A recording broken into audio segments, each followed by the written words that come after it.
Hey everybody, it's Chris and Des Show. I'm Chris. And I'm Des. Hi. I don't know what today we're going to talk to you about The Two Popes. We're getting a little crazy around here now. The Two Popes is on Netflix, and it stars Anthony Hopkins and Jonathan Pryce. They each play a pope. The two popes. See, it's all coming together. The title. Desiree, what did you think? It might have been a minute since I've seen this movie. I remember enjoying it very much. If I had to tell you the plot of it, I might struggle a little bit. I do believe it's about Anthony Hopkins is the first pope. Pope Benedict. Pope Benedict. They're based on real people.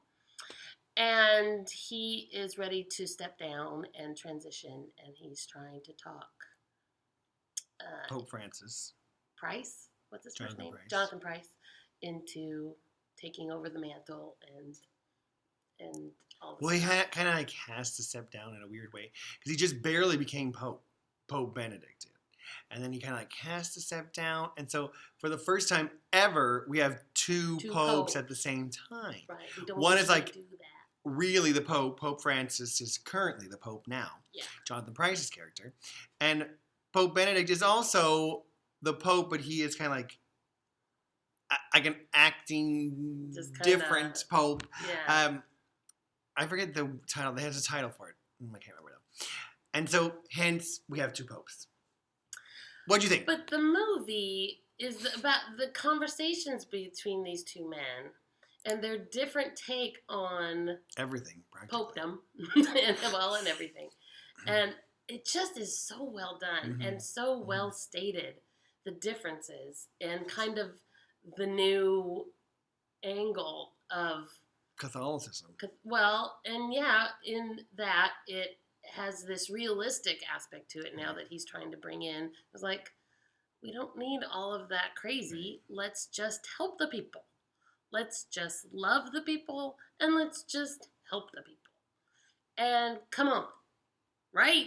Yeah. We can all get behind that. And so that aspect of it is the part that is like, yes, please, yes, thank you. What did you think? Yeah, first of all, let me say that later, hopefully, we'll do a show. Hopefully, we've heard the Oscars. This is a reminder to you guys. We'll do a show of like our favorite movies of the year and our favorite performances. And let me tell you about Jonathan Pryce as Pope Francis. He is so fantastic in this. So glad he's nominated because he is so good. He's great. So good. No, he really is great. He's fantastic. Anthony Hopkins is also really great too. But you naturally don't like him as much. You're supposed to like Pope Francis better. You're just supposed to. That's what that's the way it's written. It's supposed to be. Yeah. Not that you're supposed to dislike. I don't think you're supposed to dislike Pope Benedict really per se. He's just is traditional, and that's what popes have always been. It's not like something new. They've always been that way, and they've held on to their traditions, which is not a bad thing to not get rid of everything in tradition. You don't want to do that. But Pope Francis really does have this idea, and even currently, he still has these ideas of like, well, maybe our ideas about this were a little archaic or ancient, or maybe we should. It is kind of weird that we spend this much money on ceremonial stuff that maybe we could be giving to the poor or helping people. And so it it's the same thing as with any type of ruler. In a sense, I guess you get that same mentality of like, should we be spending all this money on gold thrones or whatever, or should we be like helping poor people, which is what we're supposed to be about. Anyways, Jonathan Pryce is amazing. Anthony Hopkins is amazing. It's great. It's very well directed. It's very well written.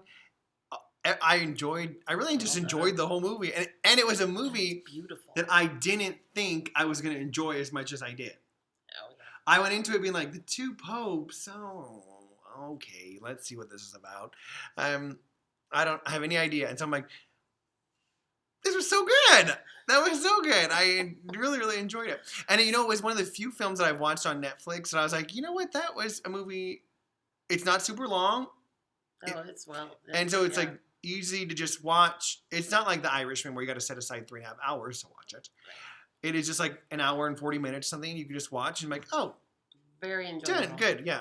I really liked it a lot. So I thought, but for me, really, Jonathan Pryce is the...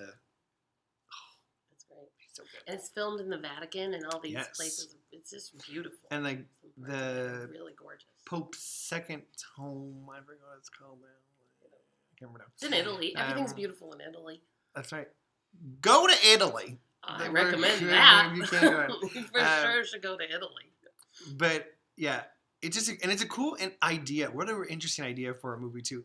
Of like, here's this conservative pope, kind of stepping down. We're gonna need this more liberal pope because the issue here is the people in Catholicism of the Catholic Church are starting to clamor for a different idea. They were really at a point where they were dying off members because the old people who were conservative were fine, and then they were just losing all their youth because they were like, Sure. this church it's not dealing with the time of right now with me. It has no connection to me. All this ceremony and stuff. And I think we're at a point in our society where young people don't feel like a need to be like, yeah, my parents believe that, but I don't have to believe that. Yeah. And the church was like, oh shoot, we got to connect to them on a different level. Yeah, you really do. This And- generation absolutely will see right through Right. everything you got. And so if you're not bringing them some truth and some honesty and some vulnerability, they are going to turn around and go somewhere else. And you better believe that's true. And in walks Jonathan Pryce. And we're the better for it. I really believe. I think that is. I great. really think we are the better for it. But it's going to take a minute. It is.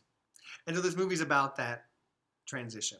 Yeah. So I really enjoyed it. I would say watch it for sure. Especially because it's on Netflix. It's not hard to like get a hold of.